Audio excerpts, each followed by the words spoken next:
Hello students, I am Ankit Agrawal. I am a 2017 graduate from IIT Kanpur. So I appeared in CAT 2019 and there I scored 99 plus percentile in Quant and LRDI.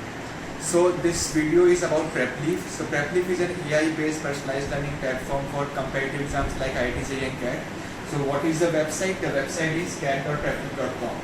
So if you talk about CAT syllabus, उसमें mainly जो syllabus cover होता है वो हमारे 6 to 10 के maths का एक advance version होता है. तो इट्स नॉट अबाउट कि बहुत ज़्यादा आपको अकेडमिक नॉलेज, बहुत सारे कंसेप्ट लाइक आपको अदर गेट, IIT JEE और नीट इन सब के एग्जाम्स में चाहिए होते हैं, वैसे आपको नहीं चाहिए. कैट में बहुत ज़्यादा इंपॉर्टेंट 3 चीज़ें हैं जिसको हमने कैटेगराइज किया है. फर्स्ट इज अकेडमिक नॉलेज, जो कि basic concept, theory knowledge, practice question करना, ये तो आना ही चाहिए. Second is behaviour and third is test taking strategy. तो बिहेवियर और टेस्ट टेकिंग स्ट्रेटजी बहुत इंपॉर्टेंट हो जाती है. जब आप एक 3 आवर्स का टेस्ट देते हो, उस टाइम पे किस टाइम पे आप कितने क्वेश्चन अटैम्प्ट कर रहे हो, कौन सा क्वेश्चन सेलेक्ट कर रहे हो, कौन लीव कर रहे हो, आप कौन से सेट्स अटैम्प्ट कर रहे हो, आपकी स्ट्रैटेजी क्या है, ये सारी चीज़ें बहुत मैटर करती हैं. तो जो PrepLeaf है, PrepLeaf में हम जो आपकी पूरी एनालिसिस है उसमें आपको ये नहीं पता चलता कि सिर्फ आपके स्कोर कार्ड क्या है या आपके किस क्वेश्चन में कितना टाइम लिया है, बाकी में कितना टाइम लिया है. एक होलिस्टिक एनालिसिस देते हैं जिसमें हम बिहेवियर और अकेडमिक नॉलेज को कंबाइन करके आपको फाइनली एक रिकमेंडेशन भी देते हैं. तो अकेडमिक नॉलेज में क्या क्या इंपॉर्टेंट बात? फर्स्ट इज एक्यूरेसी, जो आप सबको पता है कि आपकी क्वेश्चन ज़्यादा करेक्ट होनी चाहिए. Third is topic wise analysis, कि हर एक टॉपिक वाइज आपने कितने क्वेश्चन अटैम्प्ट किए हैं, उस टॉपिक में आप कॉन्फिडेंट हो कि नहीं. सो जो लास्ट पार्ट है रिकमेंडेशन, ही सबसे ज़्यादा इंपॉर्टेंट पार्ट है. तो आप जब PrepLeaf के एनालिसिस देखोगे वहाँ पे एक रिकमेंडेशन सेगमेंट आएगा जहाँ पे आपको आइडेंटिफाई करके हम बताएंगे कि ये तीनों आपके वीक चैप्टर थे, और वहाँ पे एक प्रैक्टिस नाउ का बटन होगा. जब आप उस पर क्लिक करोगे तो आप एक अडेप्टिव प्रैक्टिस सेशन में चल जाओगे जहाँ पे एक एक्यूरेसी और स्पीड मीटर होगा जो आपकी स्पीड और एक्यूरेसी को कंट्रोल कर देंगे. अब बात करते हैं बिहेवियर एनालिसिस और टेस्ट टेकिंग स्ट्रेटजी की. हमने 5 बिहेवियर इंडाइसेस क्रिएट किए. अब बिहेवियर इंडाइसेस का मेरा क्या मतलब है? आप ये मान लो कि हर एक स्टूडेंट के कुछ प्रॉब्लम्स होते हैं, हर एक प्रॉब्लम को हमने एक नाम दे दिया है, उसका एक सॉल्यूशन है. देखिए करके मैं उन 5 के बारे में बात करूँगा. First is selectivity. सेलेक्टिविटी वहाँ पे आता है. तो सेलेक्टिविटी का क्या मतलब है?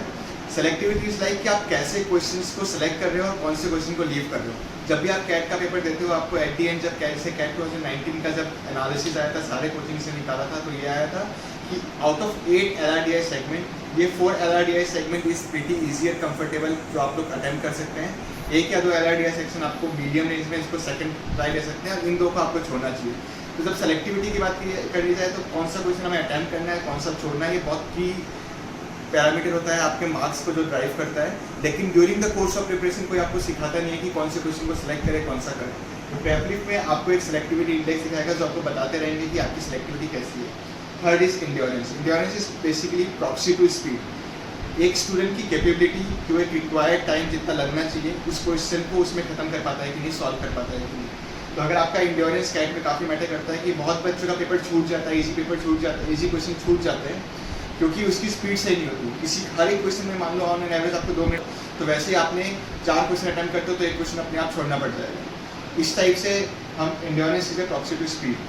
अब आते हैं test taking strategy. Test taking strategy में 3 चीज़ें: intent, stamina and agility. Intent basically हम लोग सब बोलते हैं कि हम लोग सिली मिस्टेक्स कर देते हैं, या फिर ऐसा होता है कि हम लोग उतने सीरियस नहीं होते पेपर को. Intent is basically how serious you are while you are attempting a paper. इसमें हम बहुत कुछ चेक करते हैं कि आप लफ्ज़ ज़्यादा मार रहे हैं कि नहीं. किसी क्वेश्चन में सब लोग को 3 मिनट लगता है, अगर आपने 20 सेकंड में उसको सॉल्व करके गलत आंसर मार्क किया, इसका मतलब आप उस क्वेश्चन को ध्यान से नहीं पढ़ते हैं. फिर बाद में आप बोलते हैं यार यहाँ तो सिली मिस्टेक पढ़ दिया, मैंने तो ये पढ़ा ही नहीं था. और जैसे आप पूरा पेपर अटेम्प्ट नहीं किया, आपने बीच में अचानक खाली बैठ गए कि मैं कुछ नहीं कर रहा हूँ. तो इस टाइप की सारी मिस्टेक्स को हम इंटेंट में क्वालिफाई करते हैं. ये इंडेक्स अगर आपका कम है तो आप सीरियस नहीं है पेपर के लिए. Third is stamina. एक 3 आवर टेस्ट में आप देखते हो तो सिटिंग कैपेसिटी बहुत मैटर करती है, कि बीच में ब्लैकआउट हो जाना, आपको पता ही नहीं चलता कि आखिरी 15 मिनट में मैंने क्या किया. जैसे बहुत सारे स्टूडेंट्स का ये प्रॉब्लम होता है कि अगर क्वांट पहले आता तो मैं काफ़ी स्कोर कर लेता हूँ, क्योंकि क्वांट में आते आते मेरा स्टेमिना इतना वीक हो जाता है कि मैं उतनी एफिशिएंसी से क्वेश्चन सॉल्व नहीं करता है. तो आपका अटेम्प्ट रेट और सिटिंग कैपेसिटी बढ़ानी चाहिए आपको. उसके लिए आपके पास इंडेक्स है स्टेमिना, जो कि आपको बताते रहेगा कि आपका सिटिंग कैपेसिटी कैसे है. And last one is agility. हमारी स्पीड की दिक्कत नहीं है. एक कैटेगरी ऑफ स्टूडेंट जो ऐसे है कि 30 में से 15 या 20 क्वेश्चन सही स्पीड में कर लेते हैं, लेकिन कुछ 5 क्वेश्चन में वो इतना टाइम लगा लेते हैं कि वो पूरा पेपर का जितना उसने सही किया सब टाइम मैनेजमेंट एकदम गड़बड़ कर देता है. वो क्यों होता है? क्योंकि हमारे कुछ फेवरेट टॉपिक होते हैं या फिर हम बहुत स्टबर्न होते हैं, हमें लगता है ये क्वेश्चन तो हमसे सॉल्व होना चाहिए, हमने 2 मिनट दे दिया तो अब तुम बिना छोड़े नहीं जाएंगे वरना 2 मिनट फेस हो जाएगा।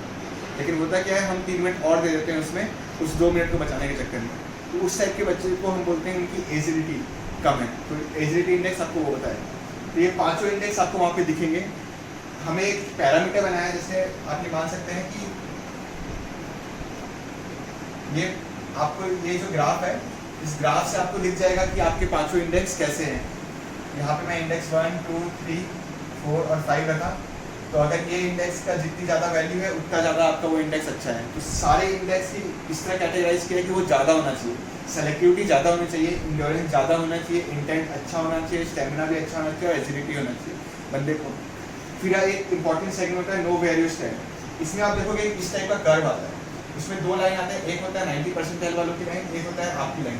और अभी आपको बता दें कि आपकी 67 परसेंटाइल आई है सपोज, तो आपको ये नहीं पता कि आपको जो अचीव करना है 90 परसेंटाइल जो आपका फर्स्ट टारगेट है उसके लिए आपको कितने ज़्यादा मार्क्स चाहिए।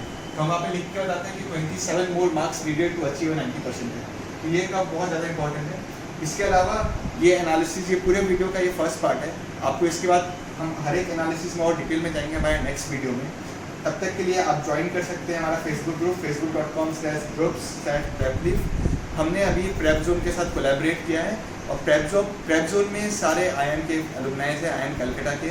तो वो वो हर एक पेपर को उस एफिशिएंसी से, उस एक्यूरेसी से बनाते हैं जो आपके सारे टेस्ट स्किल्स, सारे एकेडमिक नॉलेज वाली स्किल्स टेस्ट कर लेता है। और आप देखते हो कि जो जितनी भी कैट की कोचिंग होती है उनको क्या होता है कि हर समय पेपर बनाना होता है स्टूडेंट को, लेकिन जो कैट का पेपर होता है, जो कैट का पेपर जो लोग डिज़ाइन करते हैं वो एक बार डिज़ाइन करते हैं, तो वो आपकी सारी स्किल टेस्ट कर लेते हैं। उस तरह सेम कंसेप्ट में हमने भी सोचा है कि प्रेप जोन भी आपका जो पेपर बनाता है उसमें एक बार में आपकी सारी स्किल्स टेस्ट हो जाती है।